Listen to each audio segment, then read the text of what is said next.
আচ্ছা, তো আজকে হচ্ছে int128 এর ব্যবহার দেখব। আচ্ছা, তো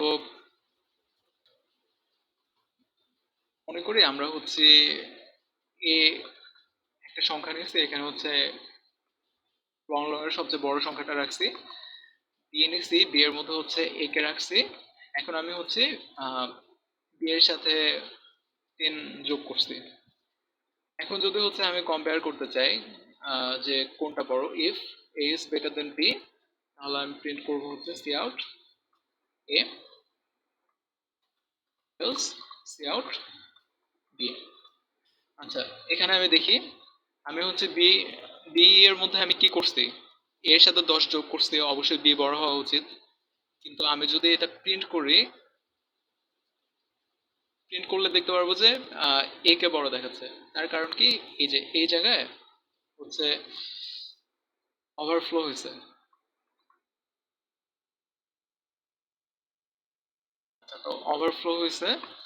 এখন এখানে হচ্ছে আমি লং লং রেঞ্জের মধ্যে একটা সংখ্যা নিছি, কিন্তু কিছু অপারেশন করার পর এটা হচ্ছে লং লং রেঞ্জের বাইরে চলে গেছে। তো আমাদের হচ্ছে কোনো প্রবলেম সলভিং এর সময় এরকম হতে পারে যে লং লং রেঞ্জের বাইরে চলে যাচ্ছে, তখন আমরা হচ্ছে লং লং ইউজ না করে এখানে হচ্ছে ইন্ট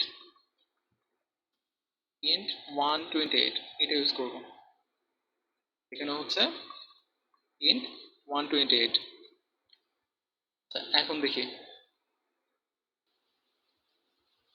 এই যে এখন কিন্তু হচ্ছে বি দেখাচ্ছে। কারণ কি, আমি যখন হচ্ছে লং লং দিয়ে ডিক্লেয়ার করছিলাম, যেমন এই যে এগুলা হচ্ছে সব লং লং, তো এখানে হচ্ছে 64 বিট আছে।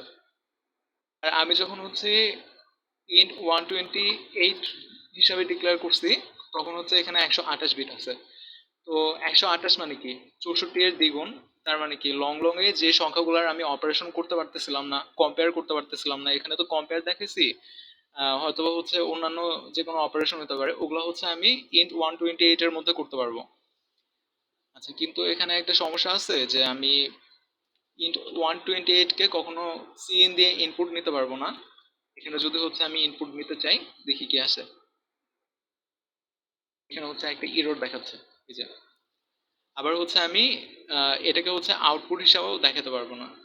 আমি যদি হচ্ছে সি আউট করতাম, তারপরে কিন্তু হচ্ছে একটা এরর দেখাতো।